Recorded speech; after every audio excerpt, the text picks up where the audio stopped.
Hello everyone, আজকে আমি আপনাদের সাথে শেয়ার করব আমরা সিলেটে কোন কোন জায়গাগুলোতে ঘুরেছি এবং কোন কোন জায়গায় আমরা বেশিরভাগ সময় কাটিয়েছি। তো এটা আমরা প্রথম দিনেই এই চায়ের বাগানে চলে আসছি বিকেলবেলায় আড্ডা দেওয়ার জন্য সবাই মিলে। এখানে কিন্তু আমরা তেমন একটা ঘুরতে আসি নাই, আমরা মানে আড্ডা দিতে সময় কাটানোর জন্যই এখানে আসছি। এই যে দেখেন আমার সাথে আছে মামা প্লাস প্রীতম।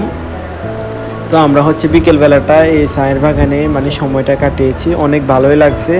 তো এই যে দেখেন সন্ধ্যা গনিয়ে আসার সাথে সাথে এখানে চায়ের পাতা তোলা কর্মীরা কিন্তু তাদের বাসাতে গিয়ে উঠছে। দেখেন সবার কিন্তু ব্যাগের ভিতরে অনেকগুলো চায়ের পাতা, সবাই কিন্তু ব্যাগ ভর্তি করে নিয়ে যাচ্ছে, এগুলো কিন্তু তারা নেবে না।